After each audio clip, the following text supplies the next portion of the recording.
حضرت عمر پھر کہاں دفن ہوئے؟ روضہ رسول میں۔ اگر علماء مجھے اس کی اجازت دے دیں، اور کچھ علماء نے یہ لکھا بھی کہ جس جگہ سے بندے کا خمیر جس مٹی سے اٹھایا جاتا ہے، مرنے کے بعد بندہ اسی مٹی میں دفن ہوتا ہے۔ جہاں سے مٹی اٹھائی گئی، جسم بنایا گیا، مرنے کے بعد وہیں اس کو لوٹایا گیا۔ علماء نے یہ لکھا ہے، اگر یہ بات صحیح ہے توجہ، جو حضرت عمر کے عاشق ہیں وہ یہ جملہ سنیں گے تو سبحان اللہ انہوں نے بہت زور سے کہنا ہے۔ اگر یہ بات صحیح ہے کہ جہاں سے مٹی اٹھا کے بدن بنایا گیا اسی مٹی میں بدن لوٹایا گیا، اگر یہ بات صحیح ہے اور یقیناً صحیح ہے تو پھر بندیال بھی کہتا ہے کہ جس مقدس مٹی سے رب نے میرے نبی کا وجود بنایا تھا اسی سے ابو بکر و عمر کا وجود بھی بنایا تھا۔ جس مٹی سے بنایا جاتا ہے اسی مٹی میں لوٹایا جاتا ہے۔ حضرت عمر آج کہاں ہیں؟ جنت میں ماں بین بیتی ومنبری روضۃ من ریاض الجنہ۔ میرے گھر اور منبر کے درمیان کا جو حصہ ہے یہ جنت کے باغوں میں سے، زور سے بولو، یہ جنت کے باغوں میں سے باغ ہے۔ خدا کی قسم، جبریل سید الملائکہ تمام نبیوں پہ وحی لاتا رہا، کتابیں اتارتا رہا، جس کے پاس علم الکتاب ہے،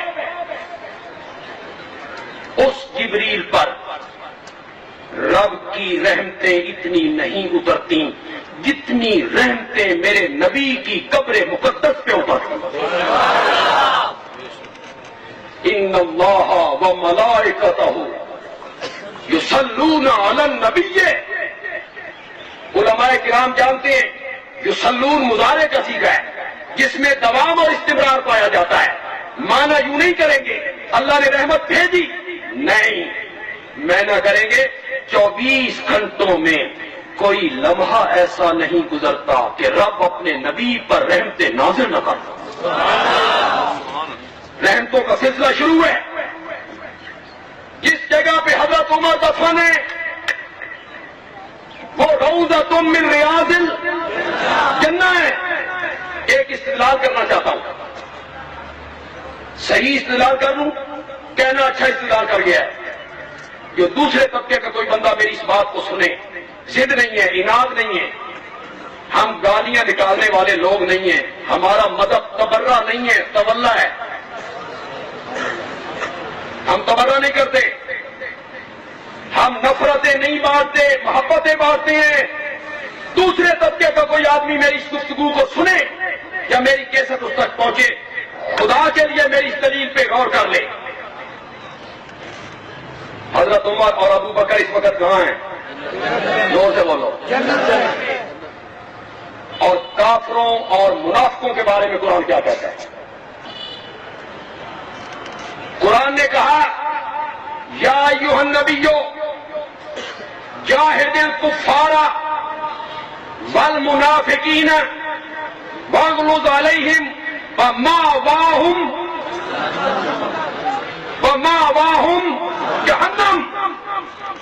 قرآن کہتا ہے کافروں کا ٹھکانہ کہاں ہے؟ جہنم۔ قرآن کہتا ہے منافقوں کا ٹھکانہ کہاں ہے؟ جہنم۔ یہ قرآن کی آیت ہے۔ کافر جہنم میں جائیں گے، منافق جہنم میں جائیں گے۔ عمر تو اس وقت بھی جنت میں ہے۔ تو جو لوگ عمر کو کبھی کافر کبھی منافق کہنے والے ہیں وہ میری اس استدلال پہ غور کر لیں، میری اس دلیل پہ غور کر لیں. اگر وہ ایسے ہوتے تو جنت میں دفن نہ ہوتے، اس لیے کہ قرآن کہتا ہے کافروں کا ٹھکانہ بھی جہنم ہے اور منافقوں کا ٹھکانہ بھی جہنم ہے. عمر جسے میرے نبی نے مانگا، دین کی دلیل پہ غور کر لیں، اگر وہ ایسے ہوتے تو جنت میں دفن نہ ہوتے، اس لیے کہ قرآن کہتا ہے کافروں کا ٹھکانہ بھی جہنم ہے اور منافقوں کا ٹھکانہ بھی جہنم ہے. عمر جسے میرے نبی نے مانگا دین کی عزت کے لیے،